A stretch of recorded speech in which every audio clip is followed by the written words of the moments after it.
Hi everyone, it's Lynnea. Welcome to day one of the LDRS Creative July features.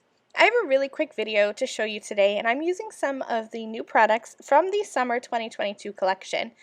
I'm going to be using the Baby Dino Stamps and Dies, the Cave Dwelling Stamps and Dies, and the Myrtle Leaves die, as well as the Summer Fun Sentiment Stack, some of my favorites from the whole collection.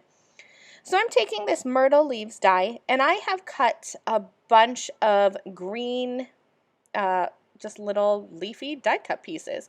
I'm going to lay them down in a box and just spray the back of them with spray adhesive.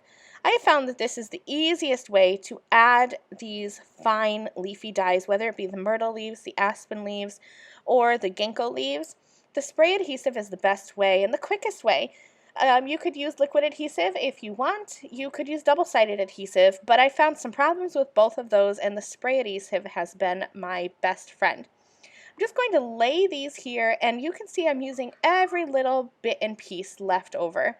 Anything that hangs off the edge, I trim off, and then if I trim down the little stems, I can fill in with those as well.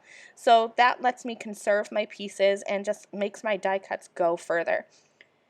I'm having these come in from the side, so rather than like a leaf effect or a tree effect, they kind of have a vining effect, and I just thought that was a really cute way to create this background. So here's the background I'm going to be using today, fully covered with those myrtle leaves. And then I had enough pieces left over to kind of vine up the side of a card, and I will use that in tomorrow's feature post. I don't have a video for that card because it's quite simple, but come back to my blog tomorrow and you'll see how I use up that card. I've stamped and colored two of the dinos from the Baby Dino Stamps, and I die cut them out.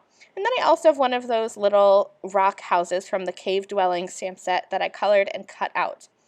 I'm going to figure out how I want them arranged on my card, and then I'll add them with some foam tape. And then I also have a sentiment from the Summer Fun Sentiment Stack, and I'm just going to put that right below for a really clean looking design. I'm going to cover all of my images with my clear shimmer pen. This is a great way to add just a little touch of something special. And then I'm going to add some white highlights. I had added them to my dinos, and after I was finished coloring my little cave dwelling, I forgot to add them. So I'm just adding some little dots and lines with my white gel pen, and this card is finished. Thanks so much for joining me. I have listed and linked all of the products I used in my video description below. If you have questions, feel free to ask.